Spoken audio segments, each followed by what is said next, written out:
Time for our hottest record. It's called Mantra.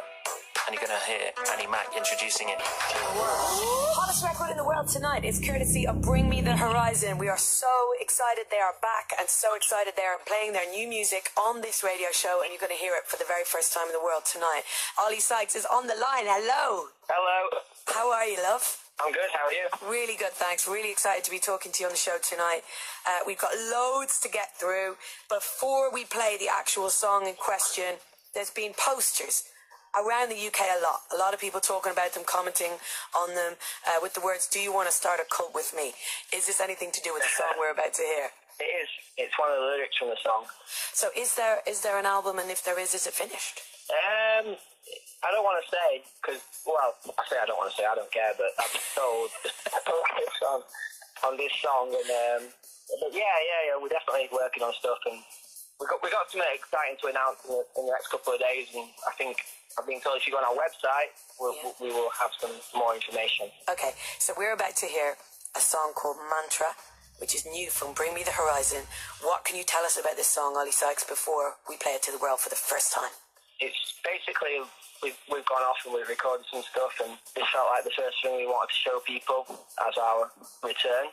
It's quite a lot different, but it's also got similarities to what I guess people expect from us. It just felt like the right song to show people first. Okay, now's the time. Your hottest record in the world, Bring Me the Horizon. That was Mantra. Bring Me the Horizon are back. What a tune, what a monster of a song. Ollie Sykes is on the line. I'm here. You're there. Okay. As you say, quite different, but yeah, similarities to That's the Spirit. The first thing that sticks out to me when I hear the song is just the levels of production, the kind of sophistication of the sound. Can I ask, are you guys in charge of the music like you were with That's the Spirit? Did you guys make this record? Yeah, of course we did.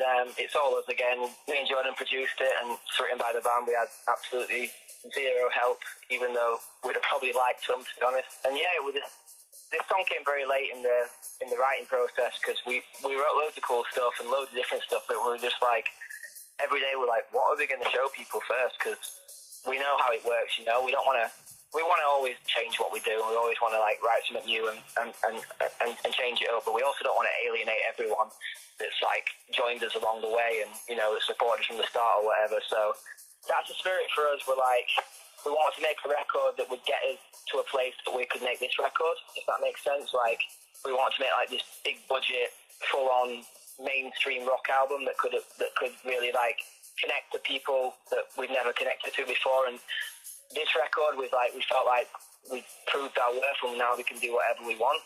So we retained a tiny bit of what we done on the last record, but just like the record that came before it, we kind of threw everything out the window and went, we want to like make people feel things in different ways. We want to be a heavy band, but not in the way people think of heavy. We want to do heavy in a completely different way. We want to do catchy in a completely different way. So it was, I mean, this is the hardest record we've ever wrote, and like these songs are the hardest songs because we were really challenged ourselves to do something completely different and not lean on anything that we've done before.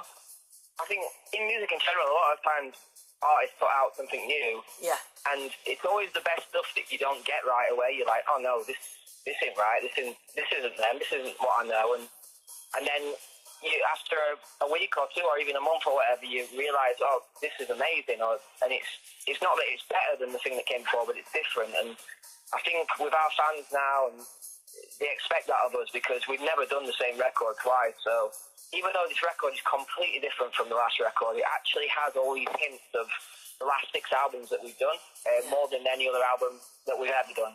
Yeah. Have you heard the new Arctic Monkeys record talking of taking U-turns?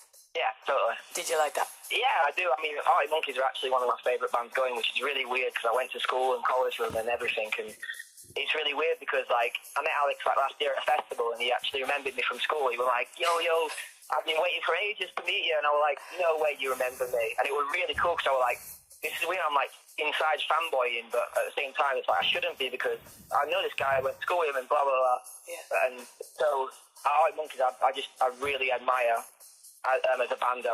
It's quite sad, actually. Like, I really love him as a lyric, like his lyrics, everything. I just love the fact that you know for a fact that whatever the next album's going to be, it's not going to be the same as last one. I just think that's so cool. This one's a bit more of maybe a passion project or whatever, and it hasn't got the hits like the last records or whatever. But I love everything he says. I love how he just always pushes that box out and goes, oh my God, I can't believe he said something like that or done something like that. He just always surprises you. So for me, it's like, I'm a fan of that band, so I'll always love whatever they do. Yeah. But again, that did inspire us, not this new record, because we'd already done a lot of stuff before that came out, but just they've always inspired us because it's always like they don't really care about what they're big for. They could always come out with a new album and just do the same thing and it'd be fine, but they always just go, you know what, we're doing this now. I think that's lacking in music at the moment, to be honest. Totally. And talking about festivals where you saw Alex, I wanted to ask you about that because it feels like when you look at the kind of landscape now in terms of rock bands and Britain, there's so few that are at a level where they could actually headline a festival. And I'm thinking Arctics, I'm thinking Biffy, and I'm thinking Bring Me the Horizon. Like, are you guys ready to be headlining major festivals now? Yeah, I reckon so. I don't know. You have to ask the people that book the bands, but I mean, I think with this record, yeah, and I think we put on a show, and we'd always put on our best, but I mean, we also are aware that we got to, kind of earn that as a band. You got to be around for a certain amount of years, and you got to have a certain amount of hits, and you got to have a certain amount of records, and we hope to get to that place. But we're enjoying. We've always enjoyed the ride and stuff. We're always like flabbergasted of where we are today and how well everything always goes for us. So we're obviously up for it, but we're not like we deserve it, Yeah. No, you couldn't be. You're from Sheffield. It's actually biologically impossible for you guys to believe you did it. I love Sheffield people in that way. They're so humble. Listen, I have to ask you because Reading is like 4 days away, and I remember this position I was in last year when I was speaking to Josh Homme, and I asked him, "Hey, are you guys making an appearance at Reading?" And he said, "No." But I have to ask you because you're coming back. Is there any chance that fans might see Bring Me the Horizon at Reading or Leeds this year? I'd have to also say no.